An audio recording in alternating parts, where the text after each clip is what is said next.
This is the Superstar Diaries podcast. Hello, everybody. Welcome to Superstar Diaries. We're very excited about this episode today. We're going to take a look at a different side of the music business that you guys know.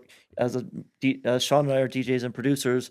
The lights, visuals, lasers, production side of things is really exciting to me, especially as an old school rave promoter, to see all the advancements in technology that constantly are pushing the music forward and the experience. So, Shawn, do you want to introduce our guest? Yeah, I will totally introduce a guest. So I would like to introduce a brother who I've shared countless memories with, a leading creative professional in the festival and event space. He's a stage designer and production manager and an inventor and a longtime friend. Welcome, Koen De Puysseleir. Did I say it right? Yeah, that's kind of how you pronounce that, right? And that is honestly his Koen De name, Puysseleir. everybody. It is 100% true. We've all looked at his ID. He could, he probably doesn't want to show the camera, but if you ever meet Koen in the world, it's a great thing. So, Koen, welcome to Superstar Diaries. Yeah, thank you. Thanks for having me. It's exciting. Very nice set you guys have. Thank you. I wish it was. Yeah, I Would wish be you were nice. here too, but we'll get you out here sometime soon. So as That'd be awesome. Brad said, we wanted to look into a different view and not talk to a DJ or an artist. And Koen is, a visual artist. So can you just kind of tell the listeners a little bit about what you do briefly? I do a ton. I do a ton of stuff, but I started my background in lighting, and very quickly moved to controlling lights and setting the scenes. And this is in a time where video wasn't really a thing yet, or it had to be giant shows. But I have done arena shows with just lighting, like lasers weren't a thing. Like it was just audio and lights. So I come from that kind of era, and then move my way up into the got lucky and got chances and moved my way up. Started touring with Tiesto at some point for 10 years. Then after Tiesto, really settled into the US markets. I've still done international gigs, but I've then sort of expanded my skill sets and started doing stage design, production management, and then like typically I get phone calls when things get complicated or interesting, where not everything's obvious on the first try, where they have a creative idea that needs to be executed, and then obviously it's a big industry, so it's always collaborations. Like if you're a promoter, you're not the only promoter there. There's people that help you, and the same with me. There's sometimes other stage designers, other talent that works with me. Yeah. To pull all this stuff. So when we let's speak about this event, I just want to preface that some of these are collaborations with other people and just not me. So don't give me all the credit for everything. Yeah, of so let's talk about a stage design from an early event that you did when you were first really starting to figure out what you were doing compared to a big stage design that you just did. I would love to see how much, tell our audience how much you've evolved and how much more complicated it is. When was the first real big show that you were kind of the main boss in charge of the lighting, and fast forward to what was the bigger stage design that you did in this last year, and how big of a difference in technology is it? Just again, Shawn and I are DJs, so we know the lights and lasers and video look obviously unbelievably amazing, and they just get better and better. But tell us about, to a layman's term, how it has evolved. It's come a very long way. Like when I started, automated lighting was just a thing. It was like the main company at that point was Firelight. They started the moving light, basically, which is a spot or a wash type of fixture, which is kind of technical, but there was a moving yoke that you can move. And I got in the era where Like the mirror, Martin mirror. No, this was more of a robotic head, right? So they're basically the Firelights made the first moving head for Genesis, Okay. which is before my We time. should look those up and pop up little images. Yeah. Because people have seen them on so stages, but you the don't know VL1, which the one's which. VL2, Yeah. VL3, and I got introduced to lighting when the VL4, the VL5, and the VL6 came out. So when we started throwing our first raves, we were very excited about the track spot. And then the next one that really stepped it up was the Cyberlight, but That's the mirror that I'm those thinking were of. more Yeah. mirrored, and then it moved to more of a robotic head, and that's when the technology really started evolving. when you got away from the mirror. Is that Yeah, correct?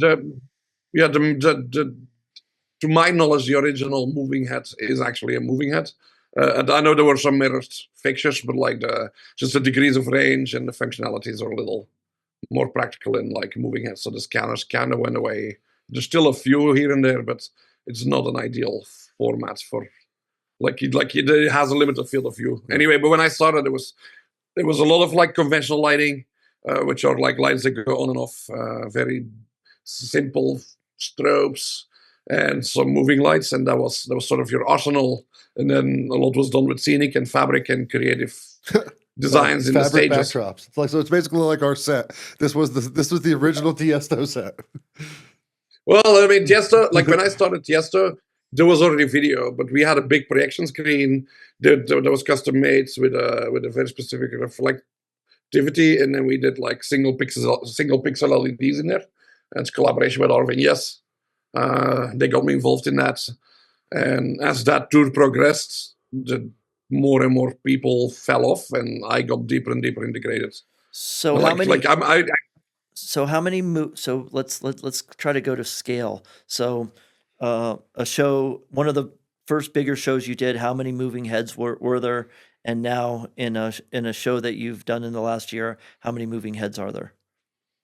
Well, I mean, if you look at rough fixtures, I mean, like I would say there's about 50 on an Elements of Life tour, where there's like 50 moving heads and then 6 projectors or 4 projectors, depending on the venue was. Where now you have, like, I mean, like when I left Tiesto, we're doing giant EDC stages and stuff. Like, I mean, you're like looking at 2,000 moving heads. You're looking at like metric scales that are different. Obviously, festivals are custom built, but like you look at an Amsterdam Music Festival, like you're running like 800-900 like fixtures. I mean, when I started, the lighting desk could handle 4 universes, which is basically the cable like with a bunch of lights on there. It's very technical, but like at this point, most desks can go to 56 or more. So like it's in the last 20 years it went times. So let's kind of talk about the process. So you're doing a main stage. What is the design process? Where do you start, and how long does it take you to? Well, so let's specifically ask about one. Like you did the Coachella Sierra tent in 2016, right? Yeah, the full stage design. Yeah. So like let's I did a focus full on that stage design. So I did that with Andrew Gumper, which is AG Productions. But like that design was like 95% me, with some small tweaks from other people. It was basically my first statement after coming out of touring with Tiesto, because I obviously had a big name.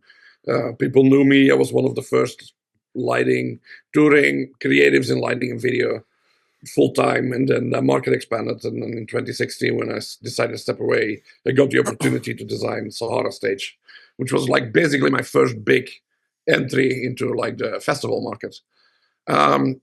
So for that one, it's like that was really specific because you have bands, you have DJs, you have a lot of like different types of talent that goes on there. Who was the headliners that year? And Sahara, what 2016? Yeah, like who is the? If you said you got the list of the artists, Oh, who are the top 5 artists on that I stage think right here? my gut feeling says that Martin Garrix was kind of the biggest one at that point on that stage. It was still a very much dance music orientated stage. Okay. Where it now kind of evolved in like K-pop, dance music, a little bit of hip hop, R&B. Like it's been. I mean, last year I was there with Dom Dolla and their creative team. I was more on the executional side, not the creative side. But like for like a 2016 stage, like. I actually started with the house and wanted to do something in the house that was different, because they always wanted automation, they want things moving, and everything up to that point in the US has been shapes, which is like a square, a circle, the truss line. And I had this idea of doing these giant cubes in the house, and then instead of putting the video on the bottom, I put a video on the top, so when you would look into it, you would see the video in it. We actually made really cool glitter mannequins that last minute weren't allowed to be hung for different reasons. But basically, the cube ID for that stage came from the doing something weird in the house, and that sort of lent that design language then went to the stage. And then the big thing for that stage, which was very unique, is that we make basically a giant garage door on the stage where all the cubes could come down when a DJ was playing, but then when you need a band and you need more floor space, then all these cubes suck in and it became like sort of a ceiling with all square roofs. So you had to like, that stage specifically looked different every year. Like that stage was written up and they went to like I did interviews in Australian media for that. Like it was insane. Like that was like one of my biggest like first like it's not only I'm not just running like doing the creative Tiesto. I can also have another skill set. And I mean I was very lucky that I got carte blanche on that one. Like mostly where like I was very supportive and I was at that point with so what's the time? So what's the timeline? The boundary. What's the timeline like on that from when you start the design? Then obviously, how long does it take you? How long does it take you to set up and tear down? Just to give people an idea of how much work this really is, and how big your team was to actually execute it. So, like, because that structure is a custom built structure. There's only a few companies in the world to build those type of structures. It's like giant load bearing tents that can hold ridiculous amount of weights. They call them mega structures. That specific one. So, early February is when I started with that design, and I mean, typically we start earlier, but I think they were never getting through to an approved design. I don't know what there was something there because I quit Tiesto January 1st, 2016, and I did a Super Bowl event, and that's where they asked me. I did Super Bowl 50 VIP events where I just helped out, and that's where they asked me to help with the Coachella design.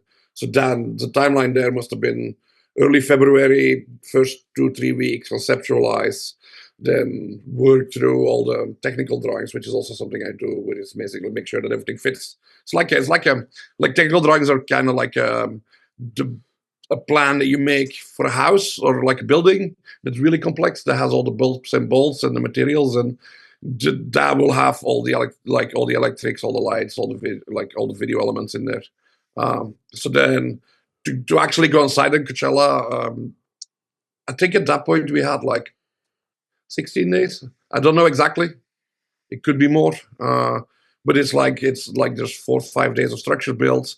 Then rigging goes in, which is all the truss structures. Then they're attaching lighting, they're attaching video, and then typically at the end lasers and sound comes in because they're pretty standard and they're not as expensive and they're like easier to do. And then pyro goes in. So that one specific was very.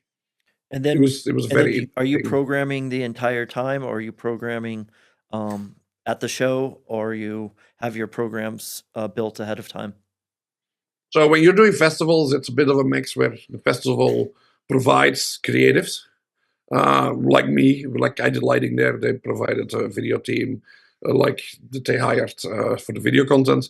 But then some artists come in with their own teams. Like the bigger artists basically bring their entire show. They don't bring just like, it's not just a festival doing it. There are certain festivals like a Tomorrowland, like EDC main stage, where the stage is very curated and is very like there's like Quantum Valley at EDC is also one of those stages where it's very curated, where it's harder for a creative team to come in and bring their type of show. So then that gets, I think, in those situations, it's a little different where the festival tries to do as much as they can. But then they have to bring such a high standard of quality that it's hard to compete with. So there's a little bit of that. But in general, like I would run at that point in 2016, probably still like 60% of the shows in the acts, and then everybody else would come in with their own team and program their own stuff. I would pre-program a little bit beforehand. I would have a show file ready, and then those blank show files get distributed to all different artist teams, and then they do their pre-production. There's some visualizers as well that you can use. So I was just going to ask that: is there like software where you can basically put pretend lights there and like kind of see what effects you could get? Yeah. So you can basically there's a bunch of different programs that do that, where you can basically build the stage virtually. There used to be a very serious limitation on how much you could do on a computer because of its lights and the calculations a computer does. But those limitations are kind of gone at this point. As long as you have like a But new yeah, there's like WYSIWYG, MA3D, Capture. At this point, people are working with like the what's this program called? Jesus. Well, let's pivot and talk about you're an inventor as well. Can we talk about show control, and can you tell everybody what that is, and how you worked on that, how you came up with that concept? Well, like I wouldn't say I'm the inventor. I have a business partner called David Moore. During my Tiesto days, I've always dabbled with synchronizing visuals to music with CDJs, and I used to have like I think one of the first systems where I did it kind of for like we tried DVDs, but then the quality was too bad because they had a DVD at some point. So the quality was too bad. It wasn't reliable. The machine wasn't available. Like there was a lot of limitations. Then there was this. There was a program. Well, let's go backward a little bit. Let's talk about what your goal is, and why you were tinkering with software. And was it obviously to help your would help the visual performance of the show? So would you kind of tell us about what the inspiration was for you to want to do this, and why? So well, I mean, this like when you're like in this industry, everybody always works with VJs. VJs are cool because they mesh and max visuals together to get a unique experience. The thing is, if you would have to edit a movie live, which is basically what they're doing, and even though sometimes it's graphical, but like if you want to do something more impactful, you want to make a proper edit of it that is exactly synced to the music. So there's a protocol in entertainment called Timecodes that the video also uses, like the movies also use, where you synchronize lights to video to any element of the show. You can basically program to Timecode, which is a sort of a signal, a clock that everything listens to, and then everything plays at the same time. Problem is, a DJ plays faster, slower, stuff like that. So there's a lot of limitations with DJs because in pop music, it's the common practice. You play Pro Tools with some of the effects that you can recreate live, and there's a timing track, and everybody programs to that. So you would go to a Britney Spears show or like any of those giant shows, and like all their programming is done to that track, and then you just do, and then she just to be in the right spot on the right stage. As a DJ, that didn't exist, like because they're playing at different speeds, different tempos, different edits. And with Tiesto, we kind of pushed very hard to get some of those edits synchronized, like a person singing with the vocals, lips on the screen, like we did, like when we did Elements of Life, there wasn't a lot of that. But then once we started doing Kaleidoscope, which was his artist album, then that became a very, like, that was the biggest part of the show, was getting these visuals to synchronize. And it was before show control, before any of these things started. And basically near the end of my touring thing, I got in contact with my now business partner. And he basically had sort of a hack version that started pulling information from the network, because CDJ 2000 just came out and had a network port to do the BPM sync.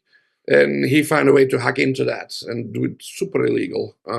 But so you hacked into the Pioneer OS. He hacked into Pioneer CDJs. Nice. He hacked into Pioneer CDJs, found the information, and then created the information we needed from. But we were very careful on who, like that software was very hard to get. It was Tiesto, Calvin Harris, Excision, like some of the artists, like David was working with, but he was working, like he's working on a Transcale, so he's working more on like the very custom level, which are still like giant DJs, obviously. But it was very limited. And then when I quit Tiesto, he was like, well, I kind of want to make this in an actual product. Do you have any ideas? And I had relationships with Pioneer DJ, just from working with Tiesto. Who'd you call, Davey? And I think I could explain it better than David, because David is like the programmer, where I'm more the business developer. So I was able to explain to them why this was important, and then what we were doing and why we wanted to do something direct with them without like bypassing, like because now we had to learn, we had to learn so much from the CDJs and what they're capable of and how they communicate internally. So for us, it was more like, can we not, like, this is what we know. Like, can you give us information? Like, a big thing that Show Control has that all the other systems don't have is that you can visualize what the DJ is playing. So if you would go Show Control with a K, like if you would Google that, like you will see the waveforms, like you'll see the 4 CDJs the DJ's using, so you can see which songs are being played, where they're being played, if he's actually playing them, how fast, what the BPM is. So you get now all this information digitally that you can sync to. So like even if you're still old school VJing, you now know the songs, you know what the fake drops are. A DJ can play a song now that nobody ever heard, and you can see what the fake drops are. I did And the reason why you want to do that is when there's a drop is when you usually want to make it dark. When the build you want to kind of strobe, and then when it drops you kind of want to go full light show. Is that kind of the VJ 101? Well, the visual part of it is because, like, let's say you work for a festival, you don't know what all these artists bring in for music, so you want to see what they're doing. And that is when Show Control is used for the most, I would feel. But then on top of that, you can now automate all this stuff. Like you can automate the actual BPMs and do them correct on lighting. Like I at this point sync my lighting board with Show Control, and it just so it'll like sync all and the lights will go to all the beats. Well, not necessarily, but like let's say I do a dimmer chase or a color chase, which is like a chase color in the lights. Then it would be on the actual beat. Like you won't even be offbeat anymore. Like it wouldn't even be like, even if you put the tempo right before, you had to actually hit it right. Now it actually gives you the cue exactly where it is. So like it's like depending on where, like, and then you have to, like, obviously you have to work with timing delays on audio if you're doing big shows. But like all that stuff works really well. So you guys basically came up with a hack to get the information you want out, and then went back to Pioneer, 2-3 years later, got permission, pulled the information out, and built a company around that. So now the software is available to everybody, right? Yeah. You can just buy. It's a collaboration with Pioneer DJ. They've been instrumental. We've been to Japan for them. Like, I mean, I was using the illegal version before, like, and we built Show Control in 9 months and was on the market in like 9 months after we talked to Pioneer. We started talking to Pioneer January, February, and they've busted their balls to do whatever they needed to do. And the collaboration still going very, very, very strong. They understand why it's important, but they also I think they understand why it is important to support like the bigger DJs in the pro markets, because that's what we're doing, and why Show Control is a very pivotal product for them. How much did it evolve on the CDJ 3000? Did you have any features that are in that really help you or that you really like? Yeah, but I think I'm gonna recuse myself from talking to that because I don't know which ones are under NDA and which ones aren't. Okay.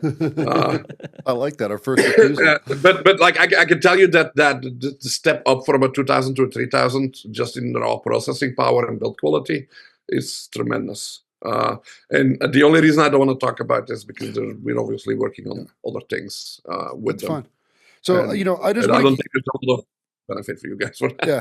So I just want to give the listeners like the breadth of your portfolio. So not only did you tour with Tiesto, you've done Coachella, Sahara stage. If anybody's been to Coachella, they know what that stage looks like. I mean, it is one of the coolest stages in the world every single year, with usually breakout artists and amazing EDM superstars, whether it's a Diplo or a Sub Focus, or like you said, or a Martin Garrix. So we got Coachella, we got Tiesto, we got EDC. You've designed the Quantum Valley stage. You've done stuff at Beyond Wonderland, Escape stages. When we talked a little while ago, you said you had just done some stuff with Shaquille O'Neal. What was that for?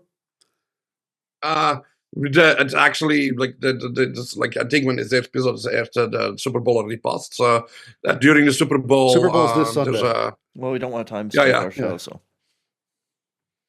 Go ahead. Well, so for Super Bowl for this year, they asked for Super Bowl this year they asked me to help them with a unique design for a VIP event, which is Shaquille O'Neal, Sports Illustrated and thing. And it's basically, it's sort of a ripoff on a circus tent. And then they got many edits to where it is now, but it's an event that can be used for, like, it's a design for like a VIP event. Like there's 3 VIP events on the same design that they're using.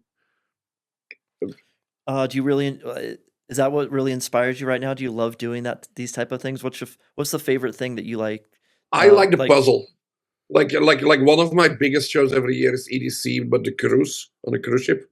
We basically build a festival on a cruise ship. I really enjoy the technical challenges of a project or the creative challenges of a project, whereas like people will design some, like I work a lot with set designers where they give me very pretty pictures and then have no idea how to build that, and then I have to then I translate that in something that actually passes engineering, which is a big thing. So like it goes to an entertainment engineer. So I basically get it to the point where it passes engineering, then also creatively. Hold on. So adds another layer on there's top a of it. position called entertainment engineer. Yeah, of course. Yeah, it's basically like you have a. It's basically like the building, like a building engineer, like for anything that is over 10 feet, I you think I have found to my new have, future job. I in the want to US be an anyway, entertainment you engineer. the weight, the wind. No, I get it, yeah, man. I mean, you know, like yeah, I just think that that's like the greatest title ever. Like entertainment engineer. well, let's go back to EDC because you're on a boat and you're bringing all this production on. You know, how many stages did you design, build? How, you know, what's the load yeah. time, etc. So EDC ship is close to 5,000 people of guests. It's a giant cruise ship. We started on it very early. Actually, I started on it already for this year, and the event happens in November.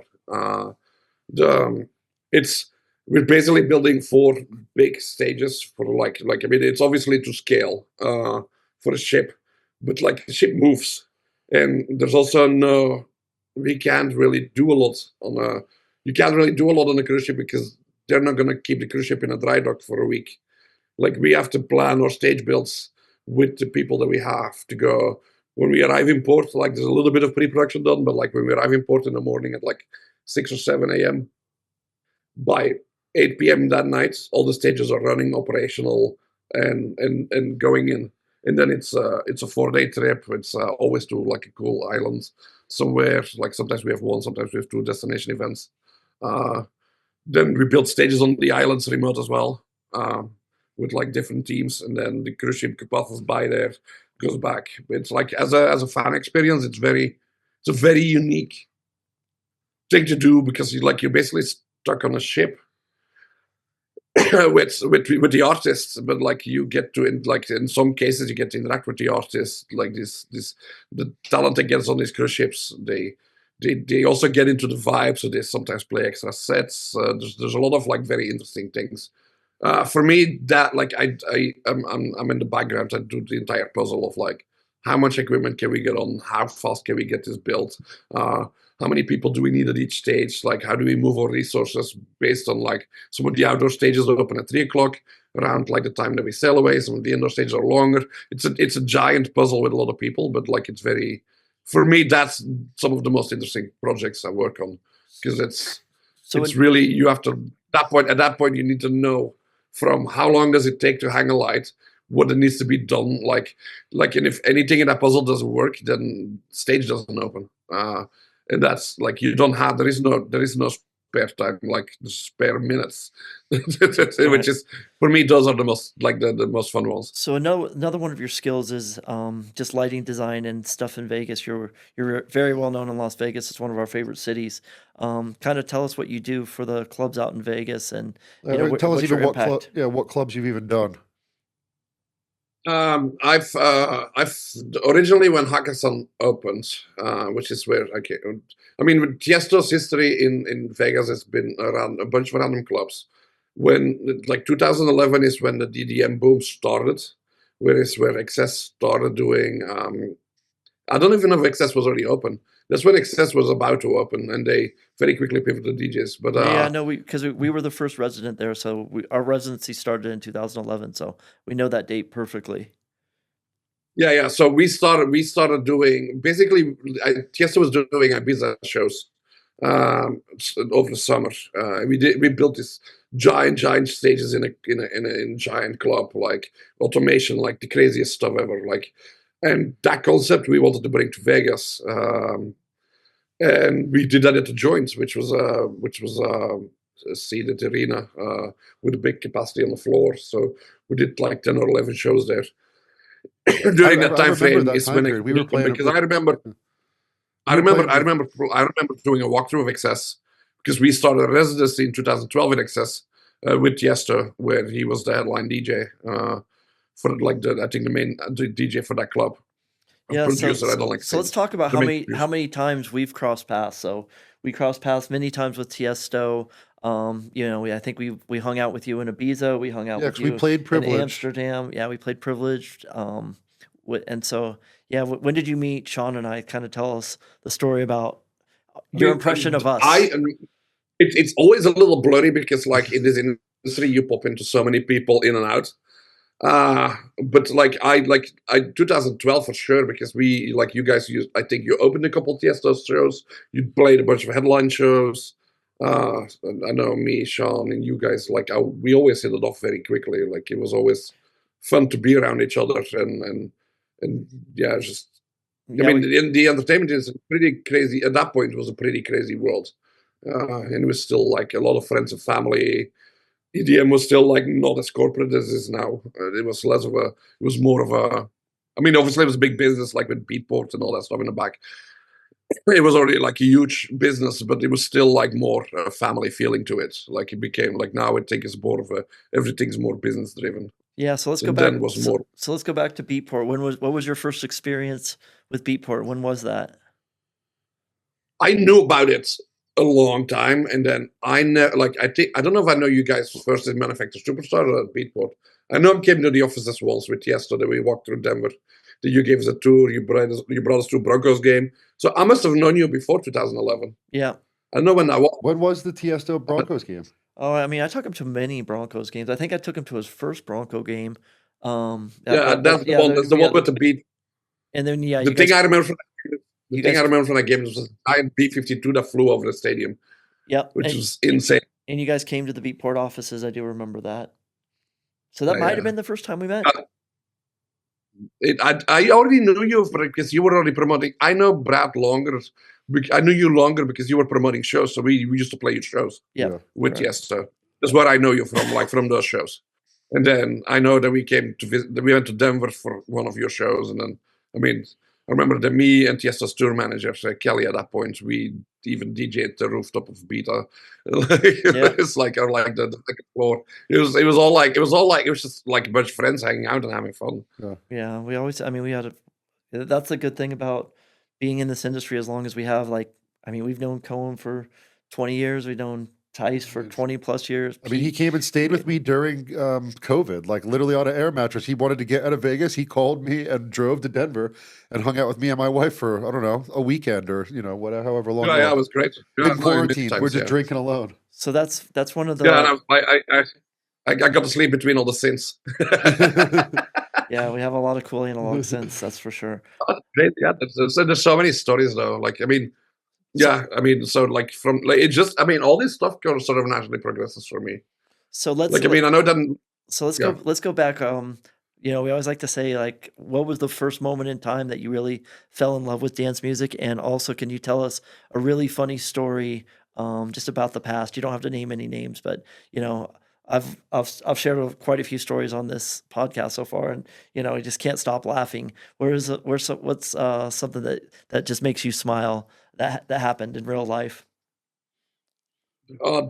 Dance music has always been my thing. Like, I remember I come from Belgium, and that's right next to the Netherlands. Netherlands used to have the producers. Belgium used to have the nightclubs. Like Belgium used to be in Europe, like unless you go to Ibiza, and I don't know if Ibiza was a thing at that point in the same way, but Belgium used to have like La Rocca, Illusion, like they had these giant nightclubs there that only played dance music. So I've been listening to dance music from when my social life started, which was probably after school because during school I wasn't a very social kid, but once I started working, I used to and had money, used to go to dance, we used to go to clubs, like. Some of the people that worked in the clubs were people that worked in my industry.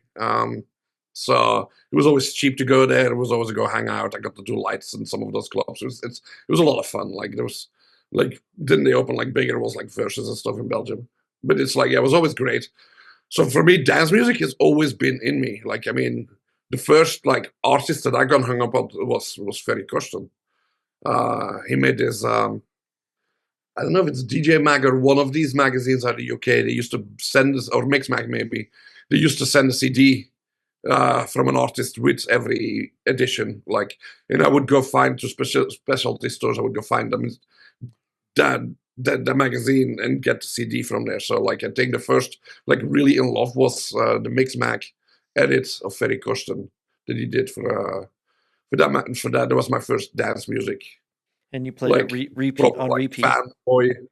And then I've designed stages for him. I've toured with him, so it's really cool that I came back at the end.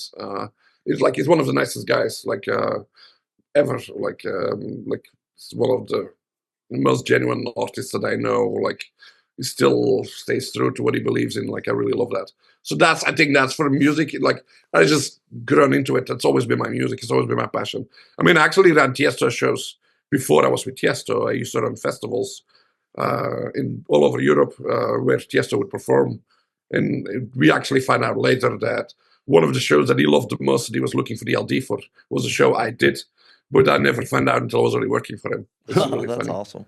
So did you ever have a fist fight with Kelly Cobb? I've never had a fist fight with Kelly Cobb, but I did tour Kelly's bicep. Well, technically, he tore his own biceps. He went away for his wife's sister's wedding or something, and like we were touring. Like I mean, you have to understand that like in the heyday of Tiesto, we did 265 shows a year. I think it's the most I ever did. Like it was around like 250 shows a year, always in planes, most of it private jets, flying from one city to the other, from clubs to festivals to whatever, and always the same team. Like I mean, I've done over 2,000 Tiesto shows in 10 years by myself. Where I maybe missed 10 out of the 2,000, like maybe missed 10 in the entire period. One week because I was really sick, and then a few that didn't make sense. But like I did for those 10 years, almost every Tiesto show. So like there was one story where I don't know where we came back to, but like Kelly was Tiesto's production manager. And I don't know if he was production or tour manager at that point because he had both functions. And he came back and I saw him and he was so late that he arrived during the show. So when I saw him, I grabbed him and I picked him up. And Kelly's a really big guy. And I start jumping with him and I hear snap. And I'm like, fuck, my back. And I'm like, but I don't feel anything. It's like, I was like, this, but it really felt like I snapped my back. Because I mean, Kelly, like, I mean, I'm a big guy, but Kelly's a big guy too. And like literally, I see him go, He snapped his back. Entire bicep curled up to the top of his thing, and then we were touring Europe, so he's like trying to go to doctors. Like we're flying every day, like couldn't get anywhere. And by the time somebody could look at it, it already like grew double. Like he has like a double biceps, which is really funny. But he also got him out of pulling the. We used to have this crazy video processor with us to get the stuff done, and like he got pulling out of that case, and I got stuck with pulling two cases, which was annoying. Which is like 300 pounds yeah. a piece. Yeah, you and Kelly are both really big boys. So yeah. The bear hug between the force between the two of you on a hug would be actually talking about Kelly. He has a giant production company. He does all like I still work with him to this day. Like he hires me for different things. I try to bring him in projects where I can. Like that collaboration is still growing. It's growing stronger and stronger. Like his business is going really well, so it's really good to see that. So let's pivot that. So what's the future look like for lighting visuals? Obviously, you're in Vegas. I'm sure you know a lot of people doing stuff at the Sphere. Can you kind of give us a peek of what's coming? I'm a big Dolby Atmos spatial audio guy, but kind of tell us what the future is looking like from video and lighting, and just what excites you for the future. I think that the technologies like show control and other industries like Unreal is one of those. Dolby Atmos is one of those. There's technologies now that come from other industries in gaming and stuff that really give you like an edge where you can like more custom integrate all these things. Where there's now spatial awareness of things. There's now the spatial awareness in sound, the spatial awareness in video, the spatial awareness in lighting. So you can now sync all these. If you go look at shows like Afterlife, and then like the Anima, I mean, I think the Sphere in Anima is all about visuals. I mean, the rest of the show, I think it's great. I've seen the show, but just the visual experience and the music experience in there is ridiculous. actually went on the day that Tiesto played, and it was kind of cool to see what he did. But like I think in general for festivals, it's more and more integration, more and more design. Everybody, like, there's a lot of people in this industry that want to go bigger and better. And there's, I think, things of products come down. Like the reason that a moving head used to cost $20,000-$30,000. Now you can get a moving head for, if you want a good one, you pay $5. If you want a bad one, you pay $1,000 or less. Like there's people, you can buy them on Amazon, like a moving light, like a really cheap one. So there's I think there's a lot more creativity in the industry, and I think I really like the integration of all these technologies. Like that's where I thrive, like bringing all these things together. I mean, there are technologies that are harder to implement, like Dolby Atmos. You have to go to a space that has that done. Although I am actually exploring the way to use video theaters with their sound systems to then do live video shows with DJs. So that now every movie theater can become a nightclub for an event. Yeah. To give them a bit of community in a spatial setting. There's a few concepts that we're working on there, seeing how we can tap into their systems because they're specifically built for theater. Yeah, that's how we did our. I think that's how we launched the web. Oops, sorry. That's how we launched the Sacred Society, was through the Dolby Atmos sound stages, and they were basically that's where they edit the videos, and they have the best sound to be able to showcase that. That's on a smaller level. They can only hold about 15, 20 people, where a real theater, some of those big IMAX Dolby Atmos systems, you can do a couple hundred people, which would be really, really cool. Yeah, and I also think it's like the movie theaters are everywhere. Like there's a small city will have a movie theater, but not necessarily a nightclub. So if you can now use one of those venues and open it up and bring something in that has a bit more like where you can actually tap into those systems, I think like it's a weird concept, but I think it will make the market even bigger than it already is. It's So in the future, you think these big stages are going to basically have holographic spheres where you're going to be able to replicate the sphere in Vegas, if in an outside environment with effects and fog and crazy stuff? I mean, there's things like that there's tricks like that have already done. There's still like that sort of technology still has a lot of limitations, and wind is the biggest one. But like, look at the stuff they're doing with drones and like fireworks from drones and like all that, like on the outside, like those type of things, like 3-4 years ago didn't exist. Yeah. The drone stuff's crazy. It was 50 drones, it was 60 drones, it was 100 drones. They just did one with 10,000 in China. Yeah, I like saw they that was like incredible. it's getting crazy and how good they could be controlled and things like that. So I mean, you're never gonna build. I think the sphere is its own. I think the sphere is really cool. I've been there I've been there 5 or 6 times. I'm very lucky that I have the friends I have and the network I have that take care of me. But I've seen U2 a couple of times in there. I saw the virtual concert of U2, which I think as a music experience is really worth checking out at the sphere, because then you really understand what the venue does. It's probably the biggest one. Like the virtual concert of U2 is the biggest. It's the first time that I was like, oh, this is what the venue does. Because if the band is playing itself, you still have that relationship with like the band. But like when it's virtual, like at that point, I was like, oh wow, this is something else. This is full AI computer taking over my senses. Yeah, I think AI generated stuff is gonna be very, very, very, very, very, very, very big. I can't wait for the first feature movie that somebody builds. Like you're very close to being able to use a bunch of AI programs to make a script. Even if you have bad storytelling, like let's say I have an idea of making a movie with a very unique plot. Like you can put this now in AI, get a movie script, and then build all your scenes, build all your contents. Like you can do anything with that, and you can almost make it like in different formats. You can do it like a 3D. Yeah. You can, like, there's so much stuff. Like, I mean, I always feel that like entertainment and and all the other industries are sort of interacting. Like it's like everything that has those platforms eventually collide. Like lighting's used in TV studios. So how much do you think, or how much are you seeing other, visual artists and VJs? Because like we're in that, shared industry stream on WhatsApp and things like that. So are a lot of these visual guys using AI right now to create visuals for artists? Like say you're an artist with, a visual for Gareth Emery or Ferry Corsten or Martin Garrix. Are those guys using AI to make the visuals?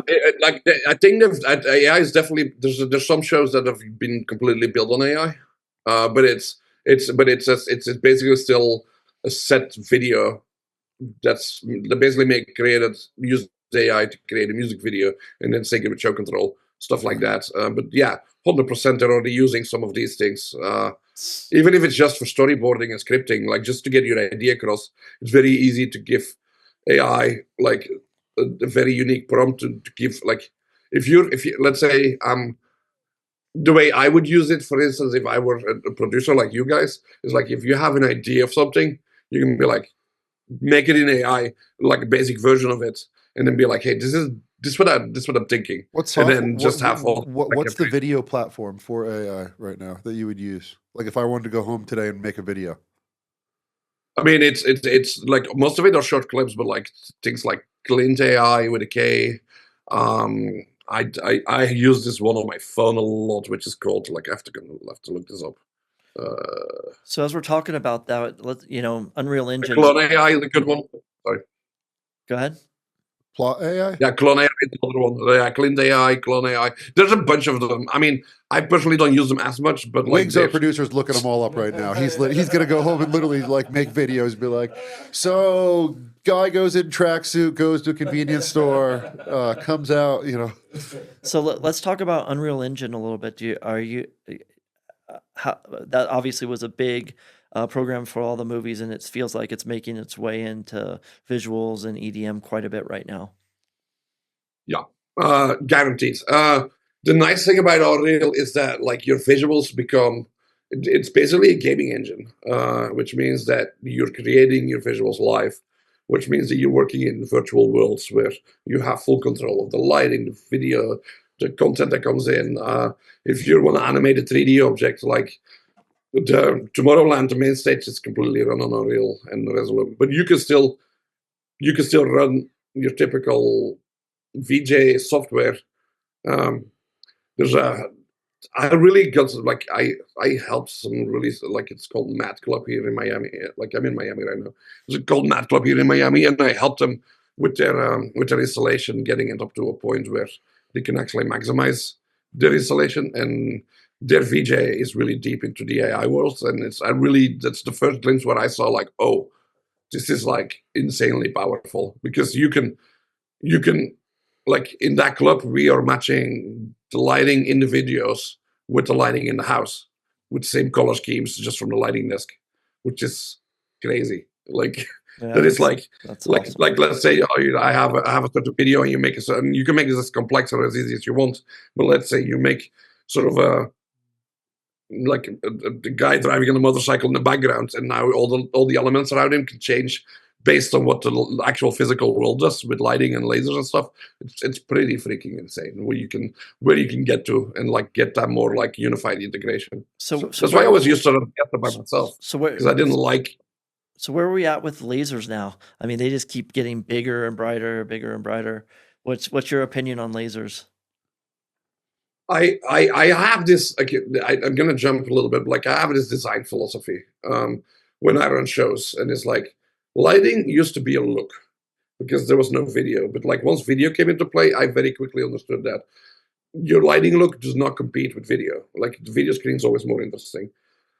And the way I look at lasers, and they're not always used like that, but the way I like to use lasers is as art. Like I helped Gareth Emery with his lasers space shows, and then he pivoted to Laser City, which has different laser programmers.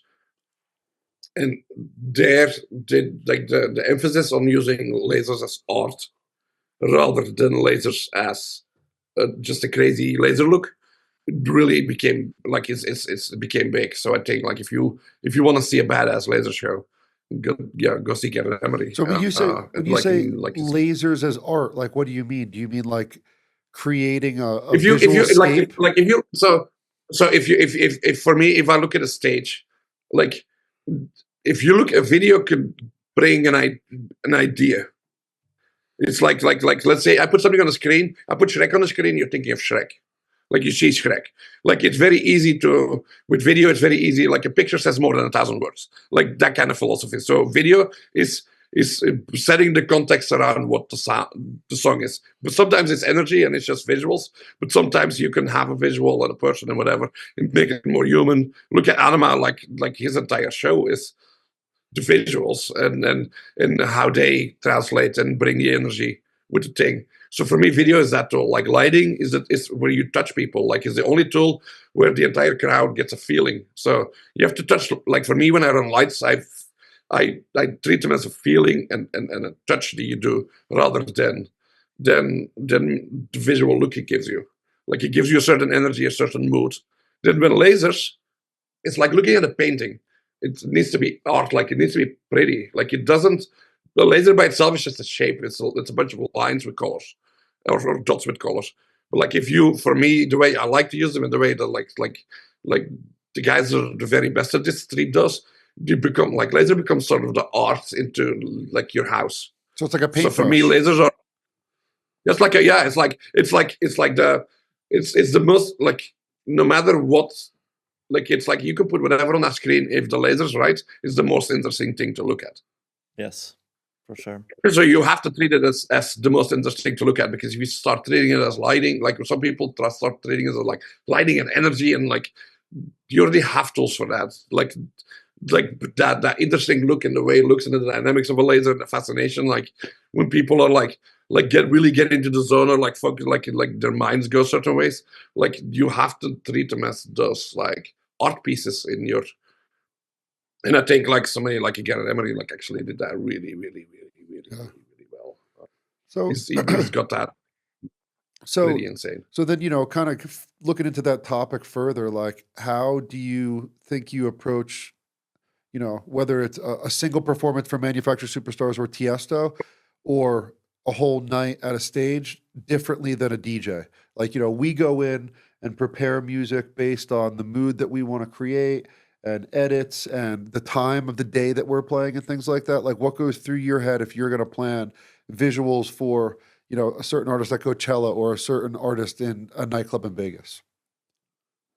If you do festival visuals, it's very much festival related. If you work for a club, it's very generic because they have to work with everything because you don't know what they're going to play. When you work with artists, you basically, the video pieces, the best results are always when they're created in conjunction with the artists themselves, and where you can get a bit of feedback on what they're thinking, and then have a really strong content team around that is able to create those kind of visions.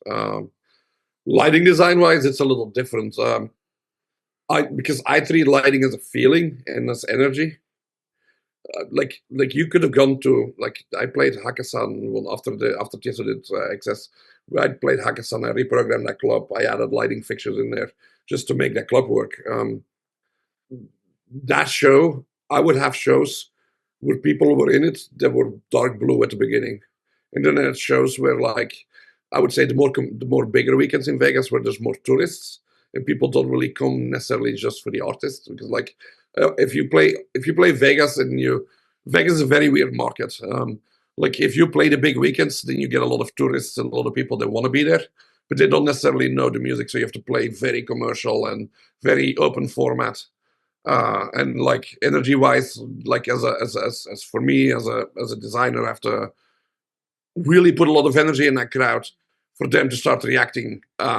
Where if you play a weekend in Vegas that is maybe not a big typical party weekend, then people will come there and be more educated about the music because they will go to actually see that artist. So then you can really bring them on a journey and sort of a trip. Like dance music for me, it's like a wave. And like the ocean never stops, but you get big waves and small waves, and you have to sort of like for me with lighting, I really want to catch that vibe and that feeling, and like give that, like if you can get it to that point, like I mean, I've done festivals where I had people on, like I call it people on a fader, where I would do certain things and the people would scream. People Based on on what fader, I'm doing. so you're just like, woo, put your hands up. Put your hands I up. mean, I always say that at beta with our liquid nitrogen. It every single time you launched it, people went ah, and it was one of those effects Yeah, that it's every time. Same with the really, confetti, yeah, pyro. it's really like, it's like those elements and like those type of things. If you're really good at it at some point, I mean, I don't know if I'm really good, but like based on the feedback that I get from other people, maybe. But it's you. There's a lot of lighting designers now doing like the make it look pretty and doing the Instagram stuff. But I think if you, as an experience, can bring people and give that energy, like I think all of us have like these songs where instantly you get a memory of who you were looking at. Like I'm pretty sure that in my days when Adagio for Strings from Tiesto was played on the radio and people were ever at the show would get that memory of like, oh, it was this crazy feeling. Because it was such a high energy moment in the show always. Oh yeah, for sure. So let's pivot a little bit. Like first of all, like the safety of cryo and pyro, confetti. Like how do you deal with those at a big festival? I mean, based on the like all these, I mean, everything has its regulations, and every country and sometimes state has different regulations around different products. The most of the big festivals have safety officers. All the big venues have safety officers, which sort of make sure that regulation is followed. Most of that is textbook. It's like if you do an open flame, nothing within 15 feet, depending on the flame. Like there are standard regulations. Like if you do pyro, people can be closer than this. That's why some festivals the barricade's a little further away, just to give you that safety barrier. It really depends on where you are and how you are. It's most of these products, like you can almost on a plot draw a circle, like this is how much praise I need from here to here. It's just very generic, typical by the book things. Like it's not very complicated. What's your favorite effect for? Is it pyro? Is it confetti? Is it cryo? What's the one that you personally like shooting off or designing? I think confetti is always magic. I think CO2 is great, but it has been overused. And so at the moment, is not my favorite. The one I like the most, but it also makes the most mess, are streamers. Yeah, by far. So what's the it's biggest, like this rolled up paper clips that they put in these giant cannons with pressurized behind it, and then they shoot them off, and then it basically shoots throughout the venue and get this like stream. Like they're not doing them as much anymore as they used to. With Tiesto in my days, we used to do them all the time because it was like it covers, people get connected with it, you can play with it, but it also, if you're in a venue, like sometimes the cleanup is a bit of a mess because it gets stuck in trusses and stuff. And everybody must have experienced that. What's the biggest confetti blast that you've ever did? How many pounds was it? How big was it? Yeah, that's actually a really, really, really good question, because that's actually a really funny story. The biggest confetti blast that I've ever done was by accident. Nice. That's my favorite. The very first show that we did at the Joint in Vegas with Tiesto, we brought in a bunch of effects from Europe, like a specific manufacturer that we really like to work with. And they were all DMX controlled. In the very first load-in, we had a very specific design. It was all very hard, like very custom, had giant, like the first 5 or 6 of these giant orbs that were floating with moving video projectors and stuff. It was a pretty wild, insane concept. Then halfway through, we pivoted it to be a bit more normal.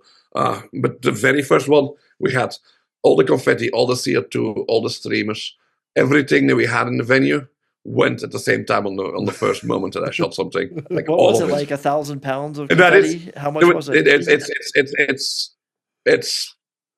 must have been. It's like 10 CO2 heads shooting, 4 confetti blasts shooting, at minimum 50 streamer cannons. Everything was because they forgot to address them to the right spot. They were all on one, and I thought I was hitting CO2, and I hit everything. Oh, so my all of it. literally, And then- it was all And that 12 was courses. it's the sickest confetti shot I can guarantee you and for that scale of show that's ever been done ever. Is there a video? Nobody's ever shot that one. Is there a video of it? Do you have a video? I don't, because I'm always working. Yeah. It might exist, but it's ridiculous. It was, but it was by accident. Was Kelly the and, other- the and other one- Tiesto everybody laughing? The other one was with actual pyro, where because we were using American management, all our dimensions were in feet. And our market at some point was very with Tiesto was very US dominated, even though we did a lot of international shows. One show in Ukraine, we arrive and there's I would say there's 50 feet between the stage and the barricade, and there's these giant motions on the floor, there's tubes in between, and we're like, what is this? They're like, oh, that's your pyro. And we're like, what do you mean that's our pyro? Pyro for us was little things. And they basically made everything metric, and it was like if we shot jerps that normally fill the stage, they were now 5 times higher than the stage. It was ridiculous. But it's the sickest Instead of pyro 5 show feet, we've you had a 5 meter. You had a jet engine. Yeah, it's almost 4 times bigger, and some of the effects were even bigger than that. It was the sickest pyro show that I've ever done in my life.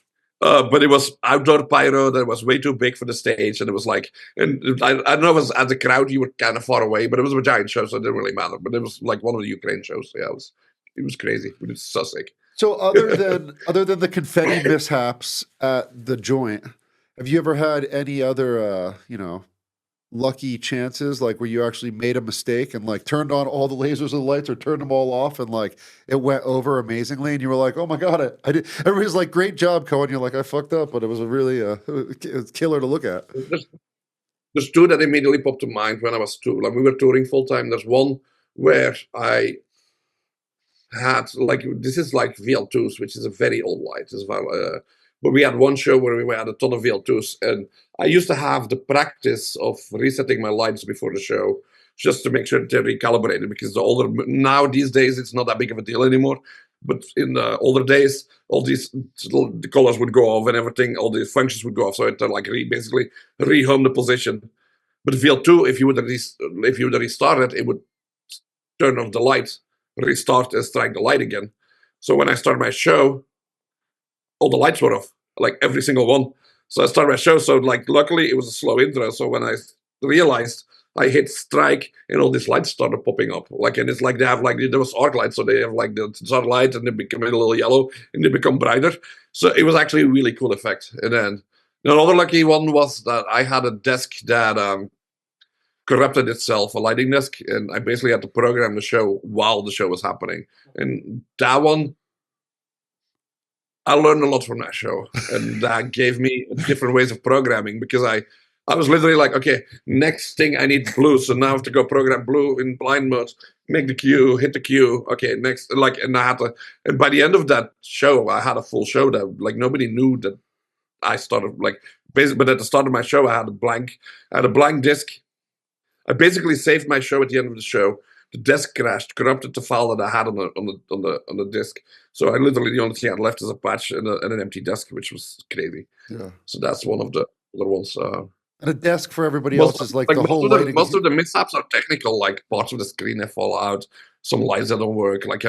We played a show in Brazil in the monsoon where there were 7 moving lights. Where I went to the house LD, he's like, you can do Tiesto? And he's like, sure. And he had 7 lights, the whole asymmetric, just wiggling about, because there was nothing for me to do. I just focused on video because it's waterproof. But yeah, it was there was just crazy things. I mean, the good thing is it's becoming more and more professional, and the entire industry is more and more going IP rated, so you have a lot less of these issues. I've played full on stages now, lighting video or lasers in the pouring rain, and people still have a great time and everything still works. So do you travel with a raincoat? Me? Yeah. Depending on where I go, I have this really stupid festival plastic thing that I can pull over. So what's in your to-go bag? Like when you show up to Because Coachella. I'm very lucky that the control equipment isn't waterproof, so most of the time, if we're playing in an area where it rains, I'm not in the rain. So let's So I got let's I go got to lucky. let's go to the gloom. So what's one of the worst experiences that you've ever had that you're just like, oh, I just never want this ever to happen again? Was it weather? Was it just nothing was right? Was the promoter was crazy? Um, what's a memory Uh, that you're like, oh my Did you gosh? ever leave mid-set? Like, oh, we got to go now. I'm not gonna say which country it is. I'm not gonna say which artist it is, but I played a show somewhere in the Middle East. Um, well, it was supposed to play a show in the Middle East, and it got moved on the schedule many times. And me and at that point the tour manager arrived early, and we get picked up, and like from all the information I found, it's kind of a sketch place to go to, but from all the information we found, it was fine. Like we did some research, it was okay. Me and the tour manager show up a day early, and these two guys, like giant, massive security guys, bald hair, they're with us, and like normally they would sit up front in the van, one of the guys sit in the back, and like leans over me and the tour manager, grabs a gun out of the door and goes like, well, just yeah, we couldn't bring this in the airport, but like really like showing that he has a gun. Like our tour manager's already shitting his pants. He's on his phone trying to see where we're going. Like he knows where the hotel is, and we're driving completely the wrong way. So we're like all losing our shit. Like we're driving like 50 minutes for something that's a 10-minute drive. Do that. So we call the agent, and we're like, hey, what the hell is going on? And make sure this doesn't happen to the artist because he will shit his pants. Like this is what happens. And then they're like, oh well, we don't know if the artist is gonna show up.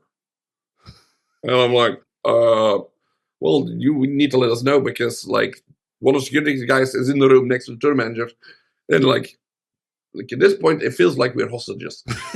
So then like we then the next we're like but we were there a day early, so we're like, okay, let's go to sleep, let's see what happens. In the morning, our sound engineer and our production manager flew in. Had the exact same experience, called us and like, what the fuck is going on? Like this feels super sketch. Like something is like this is not right. So we called them again. It's like, oh well, don't know if the artist is taking off yet.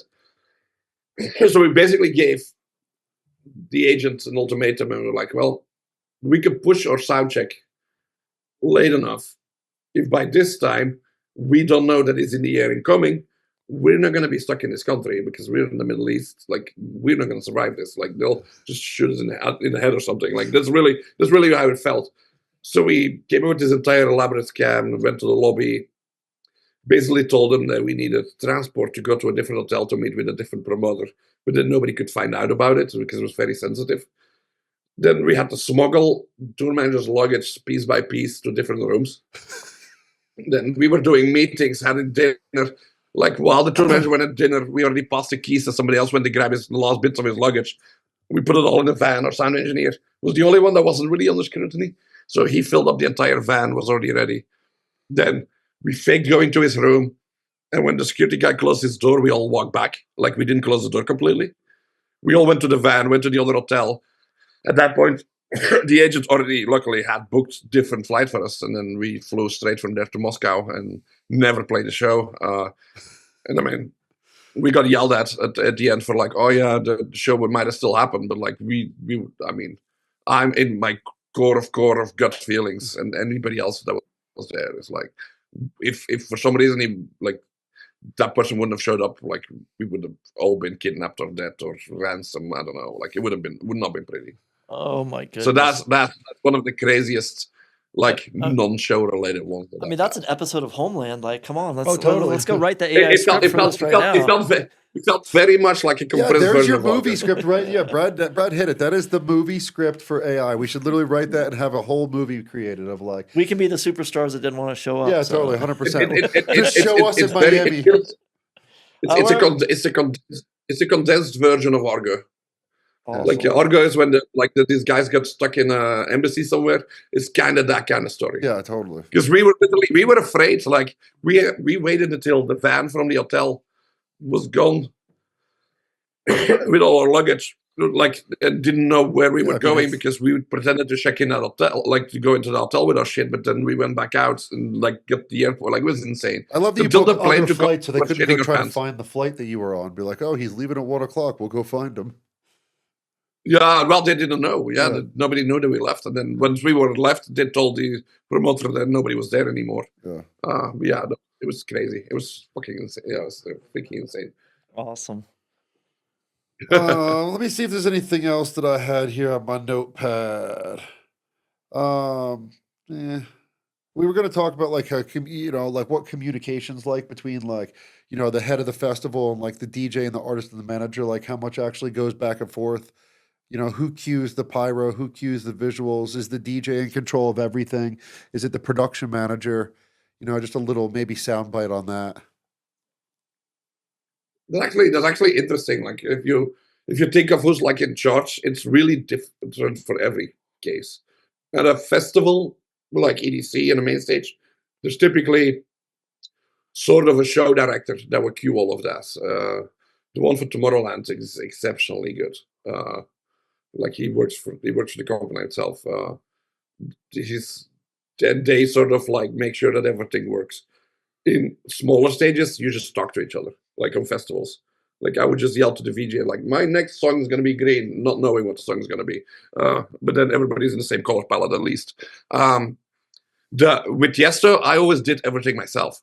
So I was in charge, so I was the guy.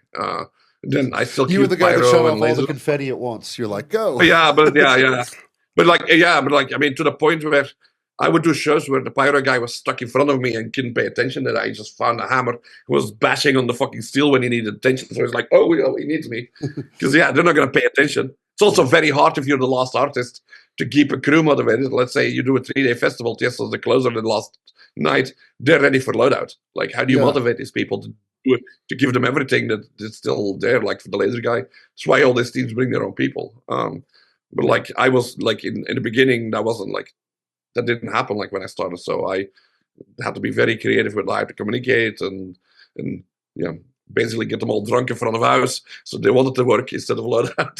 Yeah, exactly. Lots of Jägermeister. Show control took a lot of that away, like on how things are run. Like things are like, and then some shows are like Z, like last show from Z. I don't know, like it's Kronos, whatever his name was. I've seen the final show of that. He's so involved in that with everything from A to Z with programming. Like that was one of the best things I've ever seen in my life. And that is very artist driven. That is where Anton, like Z himself, is involved in the process from A to Z, and everything in that show that happens, he's aware. He knows what to do. It's one of the sickest things I've ever seen. Sweet. Wow, when you're impressed, that's impressive. Yeah, I've heard. So Zed and Gareth Emery's laser show, those is what Cohen stamp of approval. And well, of course, and the Depeche Mode. the U2 at the Sphere, and the virtual concert of U2 is that if you want to see what the venue can do, the virtual concert from U2. Zed's latest touring show is like the one that he brought his own production is one of the best things I've seen. As Animat Sphere, go look if you have a chance. It's an experience. we're local guys. So just like we're local guys, so we have to give the Millennium Stadium shows pretty impressive. That's just boggles my mind how great that production is. Yeah, I might actually come to Vegas and just crash on your couch and go see one of those shows at the Sphere. Yeah, you should. Yeah, always. I don't have a bunch of synths in my room though. It's I have a makeup station for my daughter that's 11. Perfect. So you're about to get on a cruise ship, right? Yeah, it's called Boots on the Water or something. I'm doing that this week. I got invited for this show, so I'm just hanging out and maybe assisting, but we'll see. Yeah, it's good. Is it more of a techno show? What is it? It's Harvey. Oh, country music. Country music. Vegas, one of our favorites. This is my best friend. I was a groomsman at his wedding, and do we still call him was Har a witness Vegas? at the wedding in Vegas, so it's nice. Is his nickname still Har Vegas? Humongous.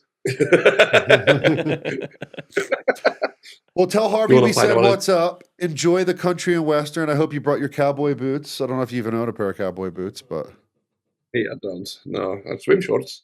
There's a pool, and we're going to the Bahamas. We'll end up in Nassau and a great suitcase. That'll be fun. Awesome. But we appreciate you guys giving people insight as to what it looks like from a visual and stage creation point of view. And as everybody, please comment in the questions in the comments. We'll try to get back to you guys as good as we can.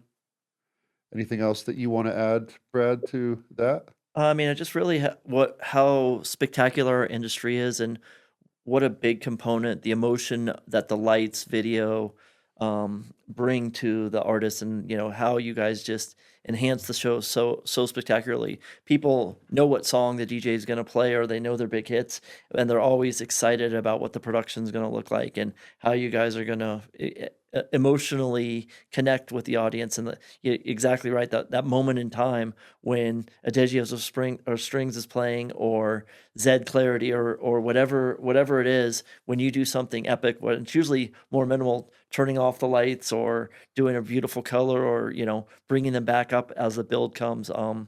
It's just it's really exciting to see the talent that you guys have, and how you make our industry so much better. So I want to thank all the VJs, lighting jockeys, stage designers, for helping this industry continue to grow. Yeah, I'll second that. I mean, Yeah. it really wouldn't be the same without the experience. And as Koen said, it really does help bring out the emotion even more and bring back those memories. Absolutely. Yeah, I think it's. I think it's important. I mean, I got lucky that I fell in love with dance music before I worked in it. So for me, a lot of the things I do and my philosophy towards going to it is recreating some of the memories I have in a more creative way. So that's always, and it's always nice it's always nice when people talk about, people mostly don't know who the creative is in the background. They'll know the band, the artist, the song, whatever. But it's always nice when you get when it's very rare when people specifically compliment on the show element of it. So when they do, you're on the right track. Yeah, which is, I mean, one of the things that I've seen, especially over as we're building this podcast and interviewing more people, it's inspirational to see the passion that everybody has, from Anthony and DJs and Koen for lighting. Like, everybody is talking about that emotion and the mood. And I think that that's one of the things that we really wanted to convey with this is the passion and love and all the work that goes into, like Anthony said last time, the performance is the reward. Nobody really realizes that it took me 80 hours of work to get to the 1 hour DJ set. So I think that, Koen's situation is the same thing. I think that that's pretty cool. Yeah, the preparation makes the opportunity so magical. Yeah. Yeah, I mean, there's maybe for me, there's maybe a shout out to Insomniac, but Insomniac really framed their audience as headliners, and the entire company started thinking that way. And I think that's it's for me, it's always the same. Like, I don't really care how it all fits in and what I'm doing. As at the end of the day, we want to give the best experience to the people that show up for that event, because they're basically giving whatever money they have to come to and to get in the experience. So you have to try to give it your all every time, because it's the same. You don't want to same like go to a restaurant. You don't want to go to a restaurant where the chef doesn't give a shit. Yep, So exactly. Yeah, totally. No, that was you want to go somewhere where the guy it's passion, and it's nice to see in our industry you can go see so many different elements and so many different people being passionate about it. Yeah, for sure. But yeah, like I said, man, thank you so much. A longtime friend and brother. I can't wait to see you again in person. Have fun with those guys on the cruise ship. Tell Harvey and everybody else we said what's up. And then, let's try to find a time to meet up. But thanks for making the time for us. Yeah, and awesome again. Of course. One of the most creative people out there, and so I'm always been one of your biggest fans. So I'll always like to hear what you're doing We and your know. perspective. Well, the three of us need to catch up. We were talking yesterday. I was telling him about some of the other things that we were working on. He's like, I'll come out to Denver. He's like, I have some ideas. So Yeah, for sure. the three of us need to when you get back, Coen, you should text Brad. We can jump on a phone I call. want to get you a bounce That's empire. I want to see you bounce around. Oh yeah, I've never been. I've never been. So then just come out here in Oh. March. Yeah, that's easy. Just pick a date and come out in March. Maybe come out for the show we're doing if you have time. Like, Give it a- Awesome, man. Thank you. thank you, brother. Have a good one. This is the Superstar Diaries podcast. Like and subscribe.